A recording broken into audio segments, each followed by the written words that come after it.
नमस्कार दोस्तों, मैं शशिकांत गोयल आपके साथ। आपको आज हम एक ऐसी घटना से रूबरू कराएंगे। एक महिला 2 महीना से लगातार पुलिस के दहलीज की चक्कर काट रही है, न्याय की गुहार लगा रही है, लेकिन उसे आशा की किरण आशा को नजर आती हुई नजर नहीं आ रही है। जी हाँ, ऐसा ही एक मामला बरासो थाना क्षेत्र के भदौरियन का पुरा से निकल कर आ रहा है, जहां पर आशा नाम की एक महिला ने बताया है, एक युवक पर आरोप लगाया है कि योगेंद्र सिंह भदौरिया उस पर गंदी नजर रखता है, लगातार उसे प्रताड़ित कर रहा है, पुलिस भी प्रताड़ित कर रही है।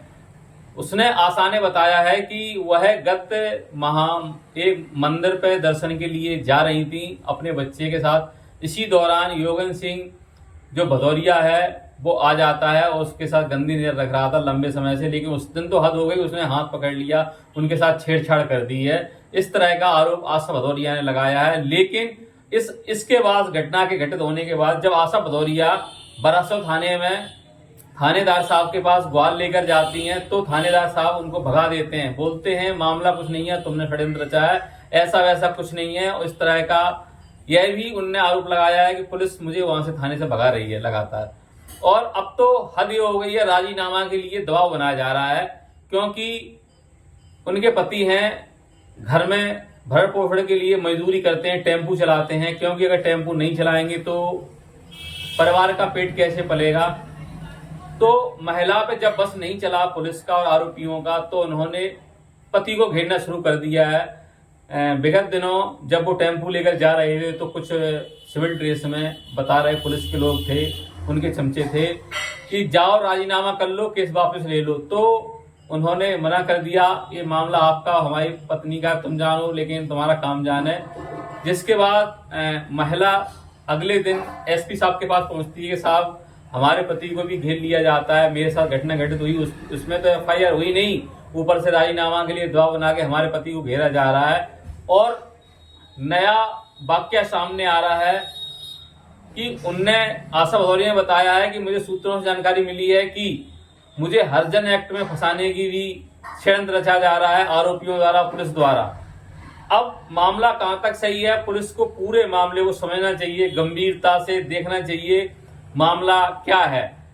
अगर मामला सत्य है और सही है तो पुलिस को पूरे मामले में संज्ञान लेकर कार्रवाई करना चाहिए, जांच करना चाहिए, क्योंकि एक पीड़ित महिला कहां जा सकती है, पुलिस के पास ही जा सकती है।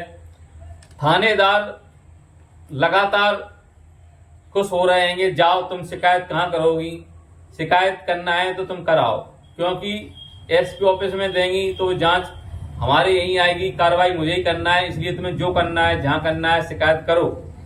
ऐसा भी आरोप आशा भदौरिया ने लगाया है, पुलिस पर भी लगाया है। लगातार उन्हें प्रताड़ित किया जा रहा है। आशा भदौरिया को पत्नी जयपाल सिंह भदौरिया भदौरिया का पुराना निवासी बरासो थाने की हैं। इनको न्याय की आशा की किरण कहीं भी आशा को जागती हुई नजर नहीं आ रही है। सवाल यह है कि आखिर न्याय के लिए जाएं तो कहां जाएं। अब तो उन्होंने मन बनाया है कि अगर कार्रवाई नहीं होती तो हम अगली कार्रवाई के लिए हम आईजी डीआईजी को आवेदन देंगे, वहीं पर हम धरना देने के लिए तैयार हैं। क्योंकि अगर किसी महिला के साथ गलत हुआ है, उसके साथ छेड़छाड़ हुई है, उसको कोई गलत नजर से देख रहा है, तो उसे इंसाफ मिलना चाहिए था। लेकिन पुलिस बरासो की हो या फिर एसपी थाने की हो, लेकिन न्याय नहीं मिल रहा, ये गंभीर विषय है। एसपी साहब महोदय से भी मैं निवेदन करना चाहूंगा, कम से कम अगर कोई महिला लगातार बार बार आ रही है और आपके पास गुहार लगा रही है तो एक बार तो आप अपने मामले को संज्ञान में लेकर कम से कम उस पर नजर बनाएं और देखें कि वाकई अगर आशा भदौरिया के साथ गलत हुआ है तो उनको न्याय जरूर दिलाएं। बस आपसे यही अपील है। धन्यवाद दोस्तों। जैसा कि अभी आशा भदौरिया से उनके पति से चर्चा हुई है, उन्होंने अपने साथ जो घटित घटना हुई है उसके बारे में रूबरू कराया है, बताई है। उनका कहना जी है कि अब तो हद हो गई है कि हम अपना टेम्पू चलाते हैं, भरण पोषण के लिए जाते हैं, टेम्पू को रास्ते में रोक लिया जाता है, जो भी आरक्षक हैं उनके द्वारा दबाव बना जाता है, ऐसा उनके पति का आरोप है आशा भदौरिया जी की। मेरे साथ आशा भदौरिया जी खड़ी हुई हैं। इनका कहना है कि मैं लगातार, मुझे काफ़ी 2 महीने हो गए हैं, 2 महीने से लगातार ये फिर रही हैं, घूम रही हैं सरकार से, मोहन सरकार से। और मैं यही निवेदन करना चाहूँगा कि ये समझ में नहीं आता कि थाने खोले किस लिए गए, क्या थाने इसलिए खोले गए हैं कि वहाँ पे जो पीड़ित हैं उनको भगा दिया जाए, राजीनामा के लिए दबाव बनाया जाए? क्या ऐसा कब तक चलता रहेगा? आखिर ये पीड़ित गरीब लोग हैं जो अपना भरण पोषण कर रहेंगे, मजदूरी करके, टेम्पू चला के और भी कुछ भी काम करके। इनके पास अगर इतना कोई सरकार पैसा होता तो शायद ये लोग भी दे देते, लेकिन इनके पास वो है ही नहीं है, तो क्या करें? लेकिन मैं एक जिम्मेदार जो भी हैं उनको एक सवाल पूछना चाहता हूँ, क्या सरकार आपको वेतन नहीं देती जो इस तरह के केस सामने आते हैं रिश्वत के, वाव के, जैसा कि आरोप लगाया है आशा भदौरिया ने और इनके पति ने कि वहाँ पैसे दिए गए हैं, जो आरोपी पक्ष है उनने उनको रिश्वत दे दी है, इसीलिए ऐसा हो रहा है। और सूत्रों से आशा भदौरिया जी को ये भी पता चला है कि कुछ दिनों पहले वहाँ दारू पिलाई गई, ऐसा सामने आया है, जैसा कि यहाँ सुन सकते हैं इन्होंने बताया है। अभी हम और भी उनसे चर्चा करना चाहेंगे ऐसे कैसे पता चला इनको। 1 मिनट थोड़ा सा आशा जी 1 मिनट बताइए, आपको कैसे पता चला था कि उनको दारू पिलाई गई है या फिर पैसे दिए गए हैं? कैसे उनको दारू पिलाई है उदम सिंह भदौरिया ने, वो लेके दारू गए, उन्होंने को पिलाया कि चलो तुम हमारी गवाही दो, मतलब लेके सामने गए उनको कि मतलब वहाँ लेन देन को पैसे के तुम गवाह बन जाओ। और किसी को पैसे का लालच दे रहा है, किसी को किसी मतलब कोट रहे हैं, किसी को दारू पिवा रहे हैं। तो हमें ऐसा कल पता चला है, तब हम लोग भाग के यहाँ आए कि मतलब झूठे आरोप लगा रहे हैं।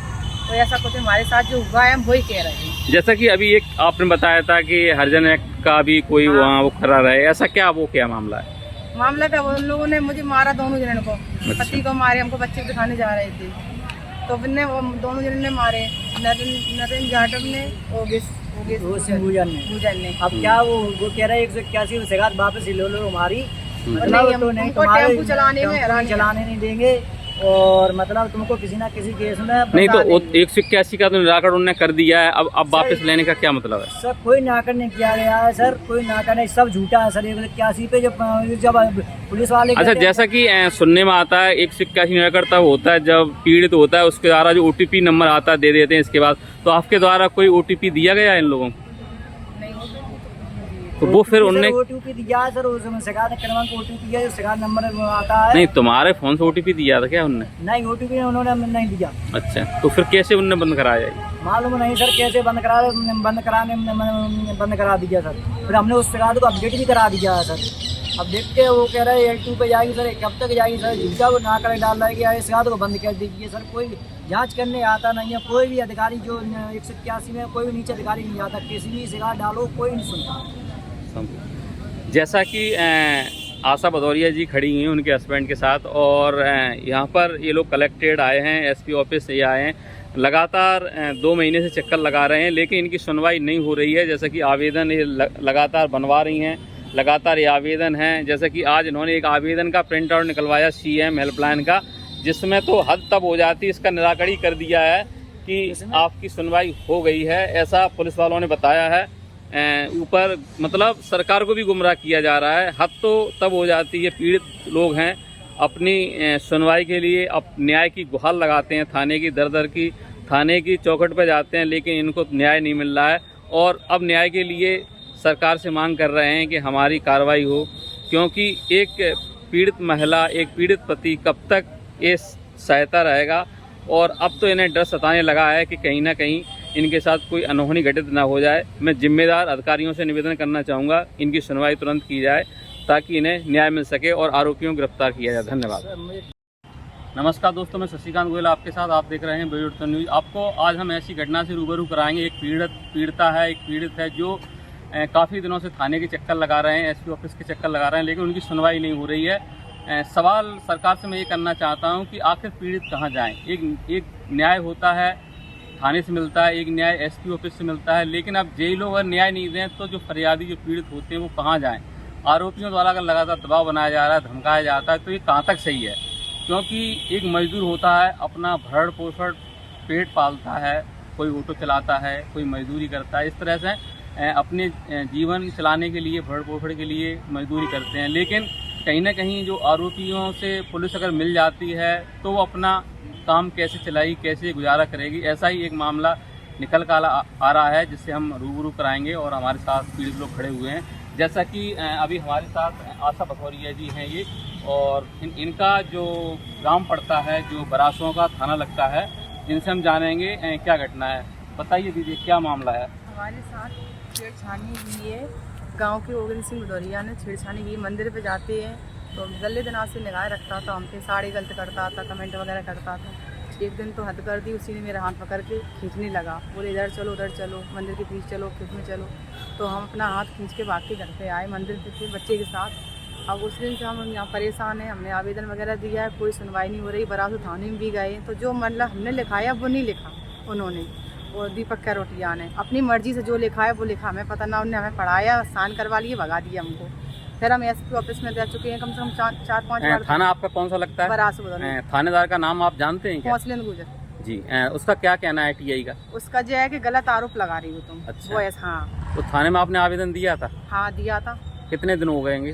कम से कम 2 महीने हो गए। अच्छा, जिसके 6 बाद तारीख को सुनवाई आपकी नहीं हो रही? नहीं, अच्छा। एसपी ऑफिस में आपने आवेदन जो दिया है कहाँ, कब दिया है? हमने जो दिया था देखियो 4-5 बार दे चुके हैं, एसपी से मिल चुके हैं। 2-3 सोमवार को 8 दिन हो गए आज। तो उन्होंने कहा देखते हैं, कुछ करते हैं, फिर उसने आए आज, हम उनसे मिल नहीं पाए। एसपी की ओर से क्या आश्वासन मिला आपको? कुछ नहीं मिला। नहीं मिला। नहीं। जैसा कि ये आवेदन जो आप लाए हैं यही आवेदन दिया हाँ। है?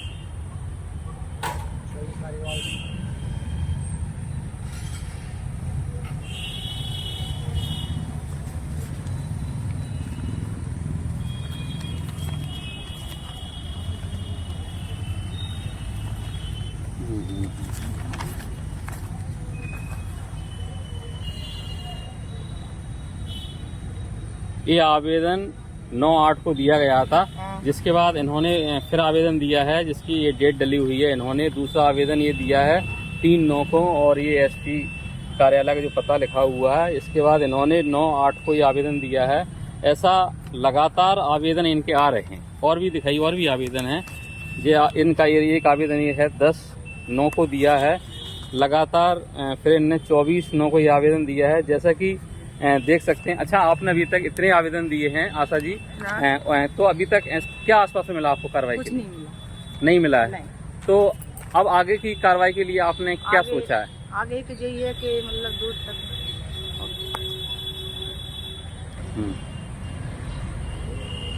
नहीं तो एसपी ऑफिस में कोई सुनाई नहीं होगी तो हम तो अपनी वहाँ पे धरना देंगे, और नहीं तो फिर बता सकते हम क्या कर सकते हैं। अच्छा, अभी तक आपको क्या आश्वासन मिला? कार्रवाई आगे के लिए एसपी ने क्या बोला? कुछ नहीं बोला। ठीक है।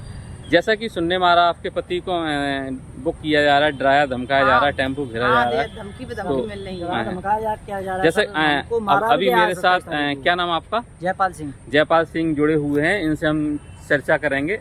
बताइए भैया, क्या मामला आपके साथ क्या होगा? मामला क्या है सर, मैंने पत्नी को रोका कि मतलब छेड़छानी कर रहा है तो मतलब तो आप मत ही जाओ, अपनी सुनवाई नहीं है, अपन नॉर्मल आदमी हल्के। तो पत्नी मानी नहीं, वो आवेदन जाके लगाया ही। तो क्या है, हम 27 तारीख को हम बच्चे को दिखाने पत्नी जा रही थी, तो उन्होंने हमको डरा धमका के उनके 2 आरक्षक आए होगा। उन्होंने कहा आपको साहब बुला रहे हैं। हमें साहब क्यों, किस लिए बुला रहे हैं? कि साहब बुला रहे हैं। हमने किस लिए बुला रहे हैं? हमने कोई झूठ किया है? नहीं, तुमको साहब बुला। फिर लास्ट में बोलते हैं तुम्हारा टेम्पू का चालान कटेगा। हमने सर टेम्पू का चालान किस वजह से कटेगा? आप सिविल वाली कोई चेकिंग तो लगी नहीं है, एक चालान कटेगा। चालान फिर नहीं गए तो उन्होंने हमारा हाथ पकड़ के खींचा नरेंद्र ने, और योगेश ने पकड़ा। योगेश ने हमको मारा। नरेंद्र योगेश कौन है? आरक्षक है बरास्तानी में, आरक्षक। उन्होंने मारा और बोला तुम्हें तो राजीनामा कर लो, तो उसमें तुम्हारी भलाई है नहीं, इससे भी ज़्यादा तुम्हारा, उससे भी बुरा हाल करेंगे। राजीनामा के लिए दबाव बनाया जा रहा है? काफ़ी दबाव बनाया जा रहा है। तो साहब तो अब टेम्पू चलाने के लिए परेशान, उनका कोई भरोसा नहीं है, कौन से केसों का फंसा दी। तो आरोपी के साथ वो दरोगा साहब मिले हुए हैं, आरोप पूरा पच ले रहे हैं। जांच का जिन 181 ये जो हमने सयाद 181 की डाली थी।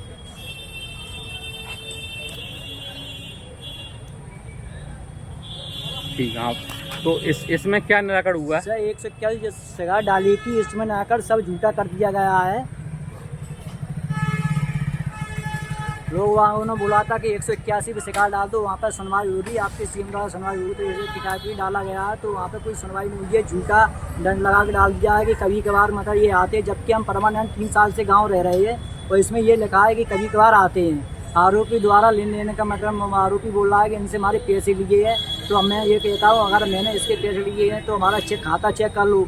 अब क्या दरोगा ने इनको बचाने के लिए रास्ता बताया है कि तुम 3-4 मतलब अपनी गवाह लाओ हमारे पास, उनका वीडियो बना के और मतलब लेन देन वाला मतलब हिसाब करके तुमको बचा देंगे। तो सो वो क्या मिला, अब तो आरोपी क्या दारू पिलाता और लोगों को पैसे का झांसा दे रहा, तो अभी तक उनको मिला नहीं है। आगे जाके साथ मिल जाए तो सर वो झूठा केस भी फंसा नहीं कर रहे हो सर। वो 181 पे सर ये कोई सुनवाई नहीं होती है, झूठा 181 लोग बोलते हैं कि 181 सुनवाई होती है, कोई सुनवाई नहीं है 181 पे। इसका क्या मतलब है, क्यों जनता को झूठा जानस देते हैं कि 181 तुम्हारी कोई सुनवाई होगी। बताइए क्या मामला भाई साहब पूरा? मेरा नाम जयपाल सिंह भदौरिया है, बरासो बदनियापुरा का रहने वाला हूँ।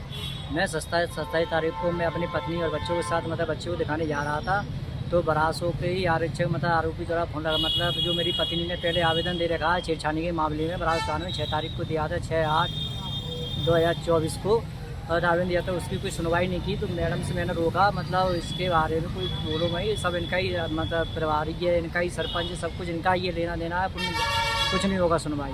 तो उसमें क्या हुआ, तो 27 तो राजीनामा दवा बना रहे पत्नी से, तो क्या हुआ उस दिन हम जा रहे थे 27 तारीख को, तो हमारे को हम बच्चे को दिखाने, तो और नरेंद्र और योगेश ने हमारे साथ बच्चों को रास्ता रोक कर मारपीट की और मारपीट करने जब पत्नी बचाने आई बीच में, तो पत्नी को धक्का मुक्की, उनकी साड़ी वगैरह जो खो गई। जब हम एसपी ऑफिस आए तो एसपी को हमने बताया कि सर ऐसी बात है सर, हमारी पत्नी ने छेड़छाड़ी मामले में आवेदन दिया था, तो एसपी साहब बोले कि हम तुम्हारा देखते हैं, कुछ सुनवाई करते हैं, वैसे ऐसा होता नहीं है। एसपी साहब ने ये प्रश्न किया था, वैसे ऐसा होता नहीं है, छेड़छाड़ी ऐसे करता नहीं है। तो सर एसपी साहब से जवाब मिला, तो उस तक अभी तक कोई कार्रवाई नहीं हुई है और आरोपी द्वारा अभी भी धमकी मिल रही है और थाना प्रभारी उनके साथ मिला हुआ है। वो वो बोलता, थाना प्रभारी बोलता, अगर तुम राजीनामा नहीं करोगे तो मैं तुमको किसी न किसी केस में उल्टा सीधा फंसा दूंगा। तुम टम्पू चलाता है, टम्पू नहीं होगा तो टम्पू तुम्हारा चलाने नहीं देंगे, कुछ भी केस में तुम्हारा टम्पू डर देंगे। और ऐसा काफ़ी धमकी मिलती है, हमको रोज़ धमकी मिल रही है। और थाना प्रभारी का नाम क्या? कौशलन सिंह ऊर्जा। कौन सा गाँव, कौन सा थाना है? बरासो थाना है सर। अब तो आदि हो गई है, अब तो आरोपी और सर कौशलन ऊर्जा मिलकर नकली गवाह ढूंढ रही है, पैसे को उन्हें बता दें तो दारू पिवाते किसी को पैसे खिला देंगे, गवाह ढूंढना है, गवाह लेके आओ तो उनको हम देखते हैं किसी न किसी केस में हम फंसाते हैं।